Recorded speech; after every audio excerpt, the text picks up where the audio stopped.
Bueno, buenos días a todos, los alumnos de Ingeniería Industrial. Aquí les presento, donde quedamos la vez anterior, está la hemicelda de hidrógeno, en la cual el electrodo de platino se sumerge en una solución de sus iones y tenemos el electrodo ya descrito, un electrodo característico de gases, es un electrodo de referencia. Entonces dentro de los electrodos lo vamos a clasificar dentro de los electrodos de gases. Esta, como es la celda de referencia, que ya lo dije, puede actuar como ánodo o como cátodo para determinar el potencial de mi celda. En esta diapositiva vemos una partecita de la tabla de potenciales, son todos potenciales de reducción, como ustedes observan. Y he destacado uno, que es la reducción, he incorporado uno nuevo, que es hierro 3, mi reacción de reducción de hierro 3 que pasa a hierro 2. Esta tabla nos permite entonces, si bien son todas de reducción, todos los potenciales que aparecen generalmente en las tablas son de reducción, en este caso vemos que el potencial de reducción nos da una idea de la tendencia que tiene la reacción a ocurrir. Las tendencias oxidantes y reductoras nos permite hacer comparaciones y también nos permite predecir el curso de una reacción. Acá tenemos, por ejemplo, en un medio de reacción, supongan un tubo de ensayo en el laboratorio, tenemos una solución de hierro 2 más, hierro y cerio 4 más en un medio ácido.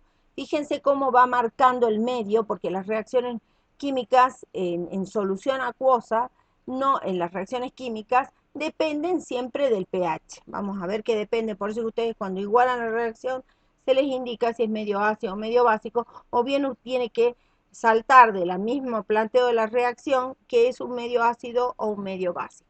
Entonces nosotros aquí, que mezclando el hierro 2 más y el cerio 4 más, queremos saber quién va a ser, cuál de las dos especies va a ser el que se va a reducir o el que se va a oxidar. Entonces ahí tenemos los dos potenciales de mi reacción de reducción de hierro 3 más a hierro 2 más y de cerio 4 más a cerio 3 más.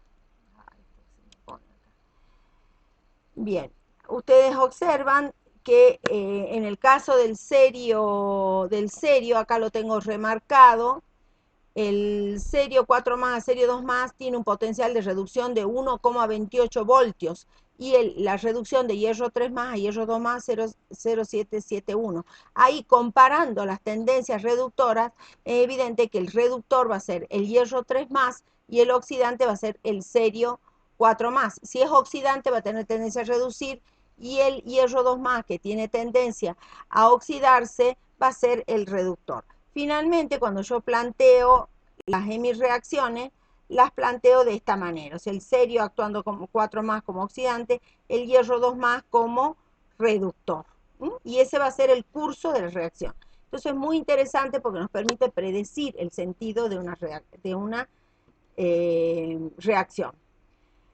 Bueno, acá está planteada la celda galvánica. En este caso, fíjense que en el puente salino tengo nitrato de potasio. Aquí volvemos a remarcar las condiciones estándar que vamos a revisar más de una vez durante el cursado, que son cuando las especies iónicas tienen concentración 1 molar, trabajamos a 25 grados a 298 Kelvin, y las presiones de las sustancias gaseosas están a una atmósfera de presión. Entonces, la fuerza electromotriz, que es algo que estuve viendo en la corrección de los trabajos que ustedes subieron a la plataforma, va a ser entonces una medida de la tendencia a ocurrir. Va a ser muy importante entonces. Se mide en voltios, como ustedes saben. Recordando la conversión, un voltio es un joule sobre coulombio. Bien, acá tenemos, por ejemplo, una reacción, no es una pila, pero es una reacción redox clásica que puede ocurrir en el laboratorio.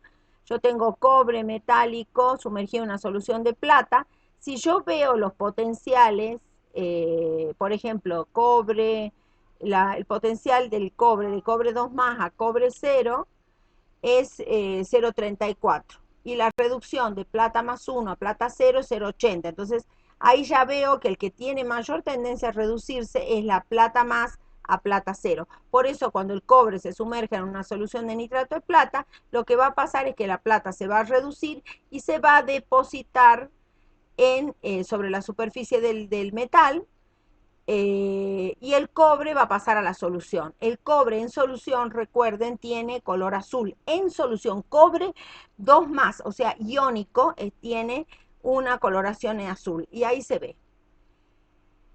Ahora veamos, si consideramos la celda clásica de Daniels, esta es la notación de celdas de la celda de Daniels, y calculamos la diferencia de potencial, hay una fórmula general. Ustedes pueden calcularla de más de una manera al potencial de la celda, como la diferencia del potencial del cato, o sea, de la reacción que ocurre en el cato, menos el potencial que ocurre en el ánodo. En este caso son potenciales de reducción. De la misma manera, podemos notar acá, también podemos notar que el zinc, en este caso, que es el que está ubicado en la notación de celda a la izquierda, va a ser nuestro reductor, por lo tanto acá observamos que va a tener un potencial de reducción negativo. Bien. Bueno. Una celda, una batería, una celda electroquímica, una batería o pila, es un dispositivo que nos permite transformar energía química en energía eléctrica. Entonces, una manera de expresar ese trabajo eléctrico máximo, que también le vamos a llamar en este caso trabajo eléctrico máximo que puede hacer, va a ser menos esta formulita que está acá, se interpreta como N es el número de electrones, el número de moles de electrones que circulan por la hemicelda, por la celda electroquímica, por F, que es una constante que nos da la carga eléctrica por mol de electrones, por el potencial de la celda.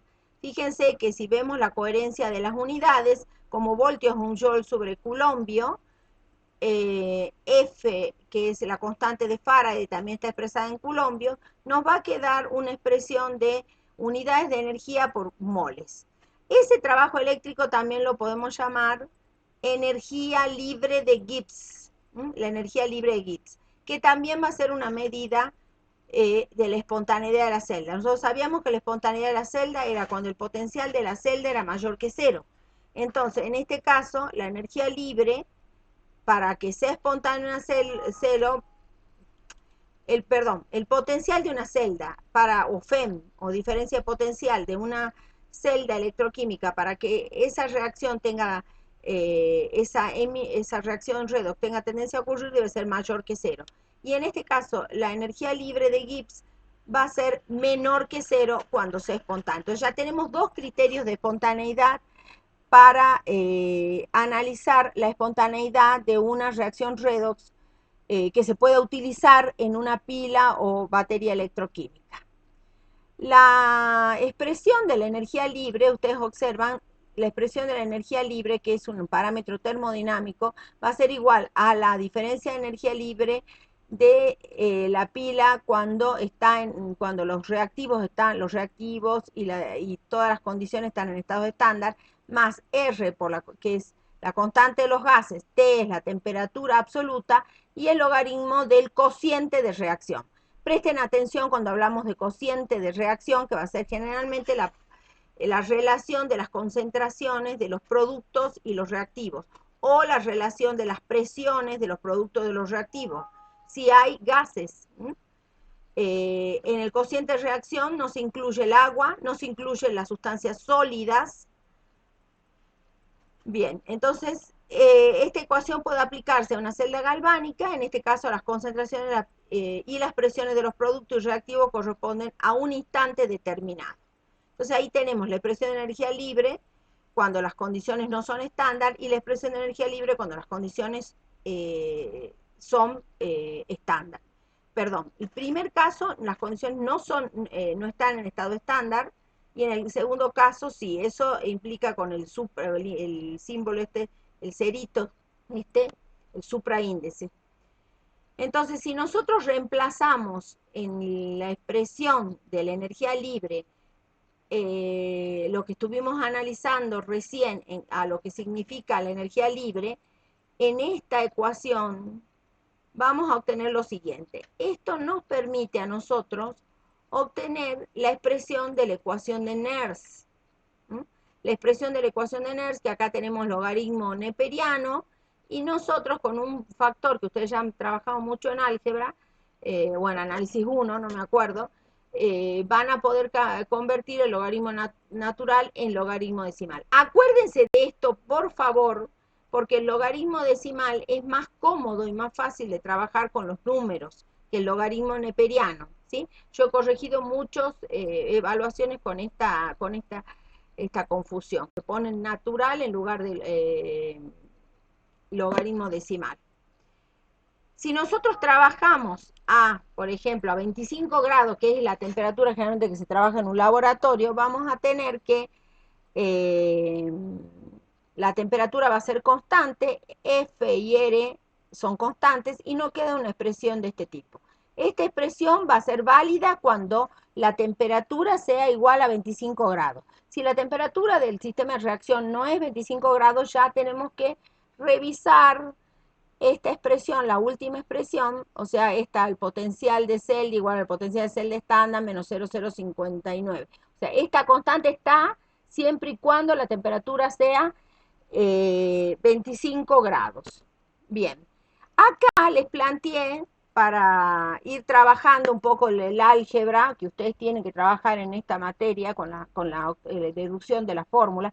Ustedes no pueden aprenderse de memoria las fórmulas, las tienen que deducir a todo. Entonces yo trabajé la deducción de la ecuación de Nernst a partir de los potenciales de reducción. Acá tengo una reacción. Acá tengo una reacción en la cual el zinc reacciona con iones plata. Esto ocurre en solución acuosa. Todas estas reacciones ocurren en solución acuosa y nos da plata 0 más zinc. Voy a cortar aquí antes de que se corte el